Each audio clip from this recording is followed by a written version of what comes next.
Oui, monsieur le président, messieurs les ministres, chers collègues. Alors, j'ai déjà présenté cet amendement en commission hier et il a reçu un avis défavorable ou une demande de retrait, ce qui revient au même. J'ai une rédaction sensiblement différente de l'amendement qui vient d'être présenté par notre collègue, puisqu'il prévoit que l'accès au bureau de vote est exclu du dispositif mentionné au premièrement du présent article. Pour moi, c'est un amendement d'appel, mais un amendement d'appel assez ferme. La démocratie ne peut pas souffrir de la présentation d'un pass sanitaire. On me dit que c'est un a contrario et qu'à partir du moment où ça n'est pas défini, ça n'est pas explicitement mentionné, il n'y aurait pas lieu d'appliquer un pass sanitaire. Mais vous savez, tout à l'heure, j'ai déjà évoqué des cas de figure dans lesquels le pass sanitaire est demandé alors que la loi ne le prévoit pas. Et ce faisant, ça correspond à une infraction pénale. Assez peu poursuivi sur le terrain.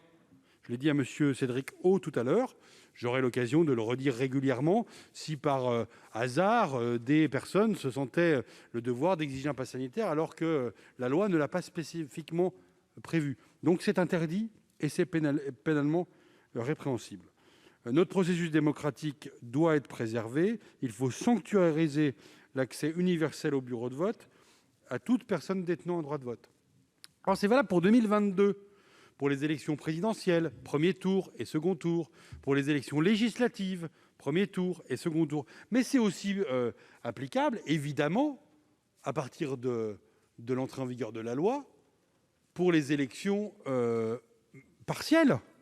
Il n'y aura pas de législatives partielles. Par contre, il est probable qu'il y ait des municipales partielles, puisqu'il y a un certain nombre de communes dans lesquelles le Conseil d'État, en dernier ressort, a annulé des élections municipales. Donc, c'est vraiment quelque chose qui est extrêmement important et j'ai besoin d'entendre la parole du gouvernement.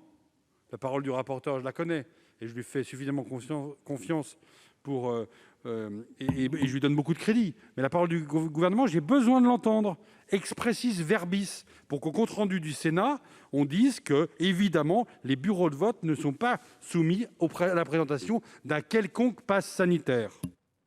C'est